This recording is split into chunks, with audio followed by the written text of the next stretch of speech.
Good morning 8th class. कैसे हो बच्चों? How is your learning process going on? Chapters पढ़ रहे हो? जो अभी हाफिलीज में आपके लेसन आएंगे, जस्ट रीड देम प्रॉपरली, क्योंकि लेसन के बीच में से क्वेश्चंस आएंगे। तो अगर आपने लेसन अच्छे से रीड किया है, you will be able to answer them quickly. पीछे के क्वेश्चंस ज़्यादा नहीं आएंगे, लेसन के बीच में से आएंगे। So you need to read the whole chapter. Okay. So coming to the chapter that we were doing yesterday in previous class, we have read about the steps taken by the British government to spread modern education. अलग अलग steps लिए और last में हमने समझा था Macaulay ने English education को कैसे स्प्रेड करने के लिए स्टेप लिए, and the British parliament passed the education act in 1835 कि इंडिया में अब मीडियम ऑफ टीचिंग रहेगा इंग्लिश और वेस्टर्न साइंस और लिटरेचर को इंडिया में पढ़ाया जाएगा। तो this decision was taken. Another important step to encourage the English learning was taken in 1844 AD। पहले 35 में एजुकेशन एक्ट पास हुआ, then another step taken in 1844 when it was decided during the period of Lord Hardinge. कौन थे उस समय ruler? Lord Hardinge India में। That only those Indians who had sufficient knowledge of English be appointed in government jobs. तो 1844 में क्या step लिया गया कि गवर्नमेंट जॉब्स में उन्हीं को अपॉइंटमेंट दिया जाएगा या उन्हें ही गवर्नमेंट जॉब दिए जाएंगे जिन्हें इंग्लिश लैंग्वेज अच्छी से आती हो, who had sufficient knowledge of English. तो सिर्फ उन्हीं को गवर्नमेंट जॉब मिलेगी। ये डिसीजन लिया गया 1844 में। Then came Charles Wood's dispatch in 1854 AD। Charles Wood, देखते हैं इन्होंने क्या लिया। Charles Wood, the president of the board of control, did yeoman service in spreading education. बहुत अच्छी है ना, योमैन सर्विस का मतलब उनका काफी कंट्रीब्यूशन है इन spreading education in India. When in 1854 AD he sent a dispatch, उन्होंने एक लेटर लिखा to Lord Dalhousie, the then Governor General of India. 1854 when Lord Dalhousie was the Governor General, Charles Wood ने एक letter भेजा governor general को और उसमें ये रिकमेंडेशंस थी। इट वॉज रिकमेंडेड देयरिन, और चार्ल्स वुड्स डिस्पैच में क्या था देखो। First point, An education department was to be established in every province. अभी तक यहाँ कोई एजुकेशन डिपार्टमेंट था ही नहीं, क्योंकि इंडिया में अभी तक इसकी नीड ही नहीं थी। तो जो पहली रिकमेंडेशन उन्होंने की कि first set up an education department, then universities on the model of the London university.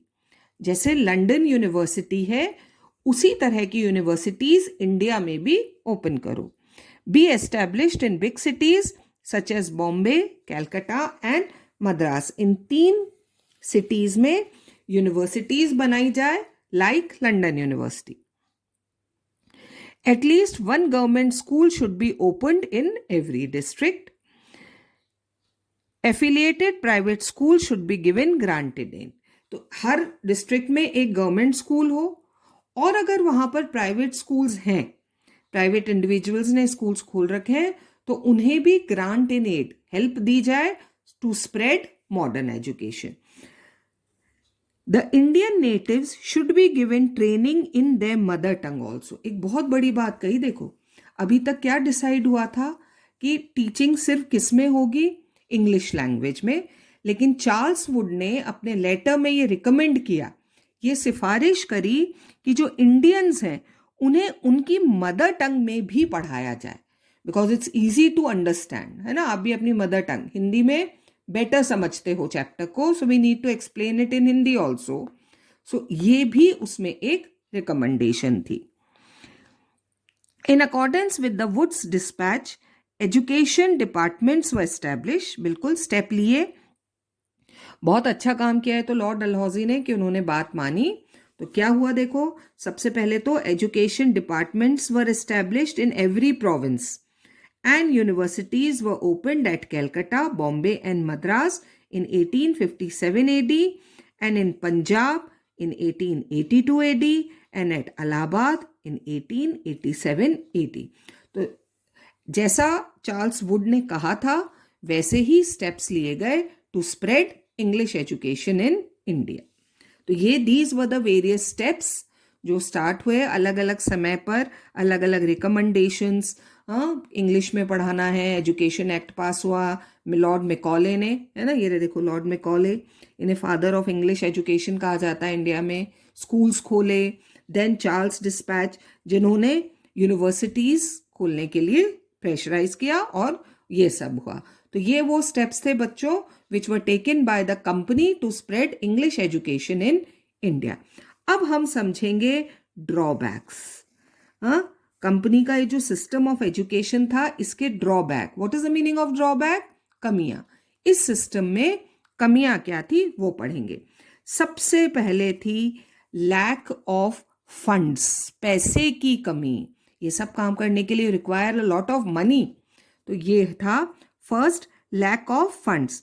Even the mere amount, हमने पढ़ा था ना कितना अमाउंट रखते थे, 1 लाख रुपीस. तो ये बहुत कम था उस समय की नीड को देखते हुए.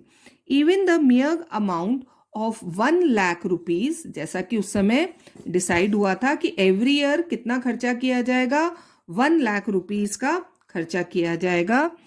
Set aside for educational purpose could not be spent till AD 1833. Imagine, वो 1 लाख रुपया भी ब्रिटिश गवर्नमेंट से स्प्रेड नहीं हो रहा था. नहीं कर पा रहे थे वो. सिर्फ कितना करना था उनको, कितना, उनके पास तो बहुत अमाउंट था.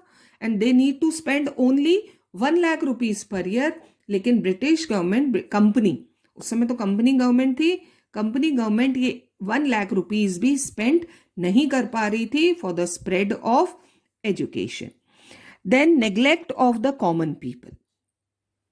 The company never took a serious interest in the field of education. हमने पहले ही पढ़ा है बच्चों, है ना. क्या है ये? It's not a government, it's a trading company जो हम पर रूल कर रही है. उनका मोटो सिर्फ प्रॉफिट अर्निंग था. Why are they going to spend a lot of money on education and social work? तो उनका इसमें कोई इंटरेस्ट नहीं था. The only object of the educational system, वो तो सिर्फ क्या करना चाहते थे, to prepare clerks, है ना, जो छोटा मोटा पेपर वर्क करते हैं ना, क्लर्क जो होते हैं ऑफिसेज में, वो सिर्फ वो क्लर्क्स रेडी करना चाहते थे अपने काम के लिए, जो उन्हें अपने कंपनी के काम करवाने होते थे, क्योंकि इंग्लैंड से बुलाने में बहुत खर्चा होता था. तो they only wanted to prepare clerks who would carry on the work of the company's administration smoothly, जो सिर्फ उनके लिए पेपर वर्क कर सके. कागजी काम जो एक क्लर्क होता है ऑफिस में, उनका मोटो सिर्फ ये क्लर्क्स रेडी करना था इंडिया में. Then next drawback was the medium of instruction. क्या था मीडियम ऑफ इंस्ट्रक्शन? कौन सी लैंग्वेज में? इंग्लिश में. All the subjects were taught through English. The study of Indian languages were neglected. उस समय कौन सी थी Indian language? Arabic, Persian and Sanskrit, और भी जो लोकल लैंग्वेजेस थी एरियाज की जहां बच्चे पढ़ते थे. तो नाउ इन दी स्कूल्स, ये जो मॉडर्न एजुकेशन सिस्टम के स्कूल्स थे, only teaching was done in English और इंडियन लैंग्वेजेस को निग्लेक्ट किया गया. Thus a class of people were born who were Indians only in blood and colour but who considered themselves English in thought and in the way of living. तो ये गड़बड़ ये हो गई कि we were born in India, हमारा colour तो Indian है, हमारा ब्लड तो इंडियन है, लेकिन हम अपनी आदतों से कैसे हो गए इंग्लिश. तो ये उस समय की जो जेनरेशन थी who were studying in those English schools, तो ये गड़बड़ होने लगी कि वो इंग्लिश की जैसे ही सोचते थे, इसलिए नेशनलिज्म स्प्रेड होने में दिक्कत हुई. Neglect of the women's education, उस पर ध्यान नहीं दिया कंपनी ने. No funds were set aside for the education of women as women's education had no utility for the English. उन्हें मतलब ही नहीं था विमेन एजुकेशन से, because they only wanted to prepare clerks in India और men were sufficient for that job. तो they only taught boys schools, और उन्हीं की पढ़ाई पर ज्यादा ध्यान दिया. विमेन एजुकेशन के लिए no steps were taken. Slow progress of scientific and technical education. And general education तो हो रही है, but no scientific and technical education. The English government never paid any attention towards giving scientific and what is the meaning of imparting, है ना, then technical education. इस पर ध्यान नहीं दिया, only general education. By 1857 AD, only 3 medical colleges, कहाँ कहाँ थे देखो, Calcutta, Bombay and Madras, and 1 engineering college at Roorkee was opened. सिर्फ ये 4 टेक्निकल, 3 मेडिकल फील्ड में to prepare doctors and 1 engineering field में टू प्रिपेयर इंजीनियर्स. सिर्फ 4 colleges in India. Admission to these colleges were open only for the Europeans. अब यहाँ तो Indians को allowed ही नहीं था, क्योंकि उन्हें इंडियंस को डॉक्टर इंजीनियर नहीं बनाना था, सिर्फ क्लर्क्स बनाना था. As such the Indians were almost totally neglected. उनके लिए नहीं थे ये. डिस्पाइट द अबव ड्रॉबैक्स, है ना, ये सारी जो कमियां थी मॉडर्न एजुकेशन सिस्टम में, इन सब के बावजूद we can say that the British had played a very important role in the promotion of education in India. भले ही ये सारी कमियां थी, no women education, no technical education, education was given only in English language, लेकिन फिर भी हम ये कह सकते हैं कि एक तरह से स्कूल सिस्टम इंडिया में कंपनी ने या ब्रिटिशर्स ने स्टार्ट किया. उन्होंने मॉडर्न एजुकेशन देना तो एटलीस्ट शुरू किया, which later on inspired a number of Indians. इन्हीं से तो इंस्पिरेशन लेकर इंडियंस ने फिर स्कूल्स खोले with the fire of nationalism which ultimately rooted out the British empire from the Indian soil. और इन्हीं से बाद में इंस्पायर होकर हमारे नेशनल जो लीडर्स थे उन्होंने इंस्टीट्यूशंस खोले जहां लोगों को नेशनलिज्म सिखाया जाता था, और उसी की वजह से we were able to throw out Britishers from India. Changes in the indigenous systems. अब जो सिस्टम यहाँ पर इम्प्लीमेंट किए गए, एजुकेशन सिस्टम जो इम्प्लीमेंट किया गया, उसमें क्या क्या चेंजेस आए, that we are going to study. Before the advent coming, what is the meaning of advent? Coming. Before the coming of the English, both the Hindus and the Muslims had their own educational institutions. अपने अपने institutions थे Hindus और Muslims के, like मकतब, मदरसाज, पाठशाला, mosque and temple schools. है ना, यहाँ पर जहाँ मकतब, मदरसा और मॉस्क में Muslim children use to go to study, and at pathshala and temple schools Hindu children were going to study. These were the schools before the coming of English. अब इनमें देखेंगे इनमें क्या चेंजेस आए. According to William Adam, a Scottish missionary, Scotland से आए थे William Adam, who was asked by the company to report on the education in vernacular schools. तो उनसे एक रिपोर्ट तैयार करने के लिए कहा गया था कि ये जो हमारे लोकल स्कूल्स हैं इंडिया में, जहां वर्नाकुलर लोकल लैंग्वेज में, what is vernacular, local language में पढ़ाई हो रही है, उसके बारे में एक रिपोर्ट रेडी करो. एडम फाउंड, जब ये इन स्कूल्स में गए, that in the 1830 there were 1 lakh pathshalas. India में कितनी पाठशालास थी? नहीं, इंडिया नहीं है, in Bihar and Bengal alone. 1 lakh pathshalas in Bihar and Bengal alone, catering to the needs of about 20 lakh students. In 1 lakh pathshalas mein, how many students were studying? 20 lakh students were studying. Mostly these institutions were set up by wealthy people. उन्होंने खोल रखे थे ये, and sometimes by the gurus themselves. तो ये local schools थे. Indigenous education जो हमने पढ़ा ना इंडिया के, नेटिव स्कूल्स थे, लोकल पाठशालास थी. या तो रिच पीपल, वेल्दी पीपल ने स्कूल्स खोल रखे थे, या जो गुरु थे उस समय उन्होंने अपने स्कूल्स खोल रखे थे.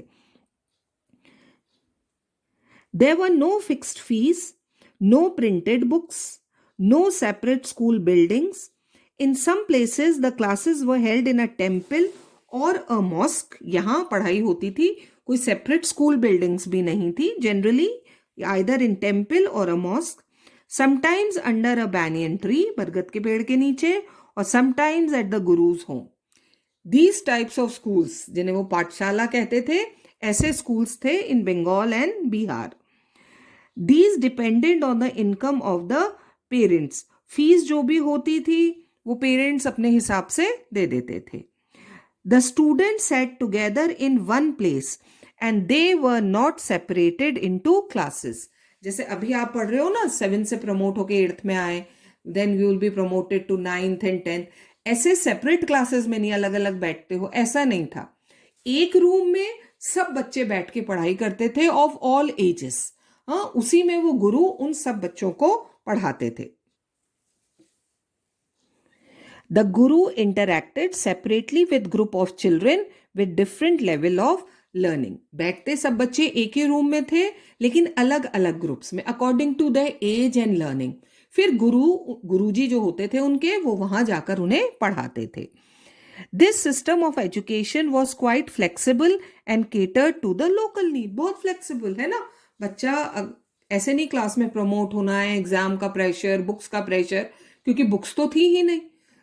सिर्फ रूम में बैठे हुए हैं बच्चे ग्रुप्स में, और उनकी एज के हिसाब से और उनकी नीड के हिसाब से कि उनको क्या आना चाहिए, वो गुरु उनको उनके पास जाकर समझाते थे. तो बहुत फ्लेक्सिबिलिटी और बहुत आराम से पढ़ाई होती थी. Isn't it interesting? कितना एक ही रूम में बैठकर सब बच्चे पढ़ रहे हैं without books, still they were so intelligent. But the advent coming of the English, ये तो सब हो रहा था इंग्लिश के आने से पहले. आने के बाद भी काफी टाइम तक ये हमारा जो नेटिव सिस्टम था एजुकेशन का, that was going on. But the advent of the English, फिर जब इंग्लिश इंडिया में आए, and the establishment of the rule in India, forced the East India Company to establish their own system of education in India. So this native education was going on, लेकिन with the coming of English, company को force किया गया to open. और force क्यों था? Because they want to prepare those clerks to do their work. तो then they were force to open English education system schools in India. Ultimately, a decision was taken in 1835 AD during the governor generalship of Lord William Bentinck. इनके time पर यह decision हुआ to promote the teachings of Western education through the medium of English alone. तो अब उन्होंने ये decide किया India में इंग्लिश पढ़ाई जाएगी और जो भी वेस्टर्न सब्जेक्ट हैं, science and technology and literature, English language के थ्रू पढ़ाया जाएगा. As a result of such a policy, the traditional system of education gradually withered away. ये जो था ना हमारा ट्रेडिशनल एजुकेशन, ये गुरु वाला, पाठशाला वाला, धीरे धीरे ये खत्म होता गया for lack of official support, क्योंकि गवर्नमेंट ने इसको सपोर्ट नहीं किया. And the announcement of the government in 1844 that applicants for government job should possess knowledge of English language and literature. पहले तो गवर्नमेंट को ने सपोर्ट नहीं किया इन पाठशालास को, तो धीरे धीरे ये पाठशालास खत्म होती गई. दूसरा और भी बड़ा कारण है इनके खत्म होने का, इंग्लिश ने क्या डिक्लेयर किया था, that if you want to do a government job, अगर आपको गवर्नमेंट जॉब करना है तो कौन सी नॉलेज इंपॉर्टेंट है? Knowledge of English. आपको इंग्लिश आनी चाहिए. और इन पाठशालास में इंग्लिश नहीं पढ़ाई जा रही थी, तो जो गवर्नमेंट जॉब या जो बच्चे स्टडी करना चाहते थे, बॉय स्पेशली, उन्होंने धीरे धीरे कौन से स्कूल्स ज्वाइन किए? Schools opened bye the company. तो फिर स्लोली दीज पाठशालास ये खत्म हो गए. Already with the loss of political power and elimination of Indian rulers, जब कंपनी रूल स्टार्ट हुआ इंडिया में, धीरे धीरे इंडियन रूलर्स का रूल खत्म हो गया. The royal patronage given to indigenous educational institution had vanished. पहले तो इन पाठशालास को कौन सपोर्ट करते थे, है ना? जो भी रूलर्स थे, किंग्स थे, वो ग्रांट्स देते थे गुरुजी को, आश्रम को, पाठशाला को, तो ये स्कूल्स चल रहे थे. अब जब रूलर्स ही खत्म हो गए, हाँ, कंपनी रूल हो गया, ब्रिटिश रूल हो गया, रूलर्स का को रूल तो खत्म हो गया, सो इनको कोई हेल्प नहीं मिलती थी, तो ये पाठशालास भी खत्म हो गई. Slowly the Indian students were drawn towards English schools and colleges. तो धीरे धीरे जिन्हें पढ़ना था, who wanted to study, they had to join the schools opened by the English. So this is how India का जो हमारा नेटिव सिस्टम था वो खत्म हुआ और इंग्लिश एजुकेशन सिस्टम स्टार्ट हुआ इंडिया में.